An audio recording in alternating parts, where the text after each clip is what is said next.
सीहोर विधानसभा में बहुजन समाज पार्टी से प्रत्याशी कमलेश तौरे ने अपनी वन विभाग की नौकरी छोड़कर विधानसभा चुनाव लड़ने का निर्णय लिया।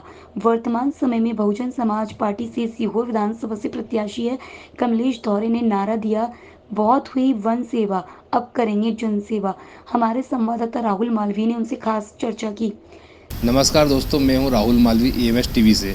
हम इस समय बहुजन समाज पार्टी के प्रत्याशी सीहोर विधानसभा के कमलेश तौरे जी से चर्चा करते हैं और उनसे बात करते हैं किस मुद्दों को लेकर आप जनता के बीच जा रहे हैं। धन्यवाद मालवी जी। हम जो जनता के बीच जा रहे हैं, शिक्षा, स्वास्थ्य, रोजगार और भाईचारा जो हमारा मुख्य मुद्दा है। और सबसे बड़ी सीहोर विधानसभा की चुनौती है कि यहाँ के जो रोजगार है बिल्कुल नहीं है, और जो शुगर फैक्ट्री बंद हुई है उस पर ना ही पूर्व विधायक ना वर्तमान विधायक दोनों ने उसमें अपनी अहम भूमिका नहीं निभाई है। और इन्हीं के लोगों ने जो 5,000 एकड़ ज़मीन शुगर फैक्ट्री की है उस पर कब्जा कर रखा है, तो दोनों ही उस चीज़ को हटाना नहीं चाहते और उनको उसका लाभ मिल रहा है। बढ़िया गरीबों का जो हक है वो दोनों मिलकर मिल बांट कर खा रहे हैं। तो ऐसे जो लोग हैं उनको, जनता को हम बता रहे हैं कि ऐसे लोगों को इस बार वोट नहीं करना है। और जनता इस बात को समझ चुकी है कि दोनों ने जनता को छला है। तो हम शिक्षा, स्वास्थ्य, रोजगार और भाईचारा, और सबसे बड़ी चुनौती जो है इस क्षेत्र की कि अमन, चैन, शांति रहे, किसी प्रकार की सांप्रदायिक ताकतें यहाँ न पनपे, ऐसे इन मुद्दों को लेकर हम जनता के बीच जा रहे हैं।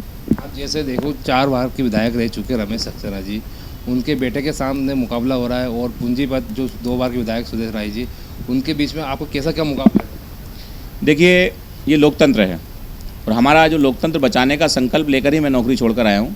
क्योंकि पूंजीपतियों ने ये समझ रखा है कि अब चुनाव के 15 दिन पहले हम अपना पैसा बहा देंगे और जनता को खरीद लेंगे। तो हम जनता को ये बताने का काम चल रहा है कि लोकतंत्र है, आपके वोट से राजा बनता है और आपकी वोट जो है अनमोल है, इसको आपको किसी भी कीमत पे किसी को बेचना नहीं है। जनता इस बार समझ चुकी है और दोनों को इस बार मुंहतोड़ जनता जवाब देगी, अपने वोट के माध्यम से वो बदलाव करेगी। दोनों को नकार चुकी है जनता, और इस बार निश्चित ही बहुजन समाज पार्टी यहाँ जीतेगी, हमें आशीर्वाद मिलेगा जनता का। अगर आप विधायक बनते हैं तो जनता युवाओं के लिए क्या प्राथमिकता रहेगी? देखिए, युवाओं को सबसे पहली प्राथमिकता है रोजगार, क्योंकि रोजगार के बिना युवा भटक जाता है, उसमें गलत आदतें आ जाती हैं, नशे की आदतें आ जाती हैं, क्योंकि डिप्रेशन रहता है। रोजगार नहीं होने के कारण बच्चे हमारे बिगड़ जाते हैं। तो सबसे पहली प्राथमिकता है कि सीहोर विधानसभा क्षेत्र में अच्छे रोजगार स्थापित किए जाएँ, और रोजगार स्थापित करके जो भी है, खासकर अहमदपुर क्षेत्र है, श्यामपुर क्षेत्र है और दोराहा क्षेत्र है, उधर अच्छी इंडस्ट्री आमंत्रित करके यहाँ लगाई जाए, ताकि वहाँ का जो हमारा युवा है बाहर जा रहा है, अन्य राज्यों में जा रहा है, वो काम करे। और जो दूसरे युवा हैं जो क्षेत्र में रहते हैं, उनमें नशे की लत लग गई है या कई प्रकार की चीज़ें हैं, तो उनको काम में रहेंगे तो वो व्यस्त रहेंगे, तो मस्त रहेंगे। तो हम चाहते हैं कि युवाओं को रोजगार उपलब्ध कराएं और अच्छी शिक्षा उपलब्ध कराएं।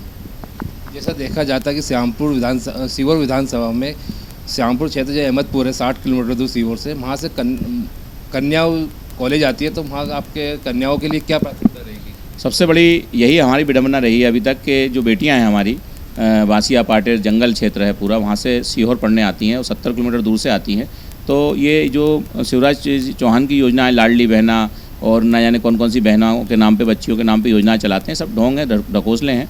और इन्होंने अगर इस तरह का सोचा होता तो आज उनके घर में जाके शिक्षा दी होती बच्चियों को। तो कई बच्चियाँ जो हैं आज शिक्षा से वंचित रही हैं।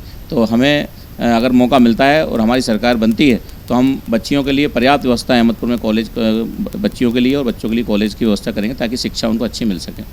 सीहोर से EMS टीवी के लिए राहुल मालवीय की रिपोर्ट।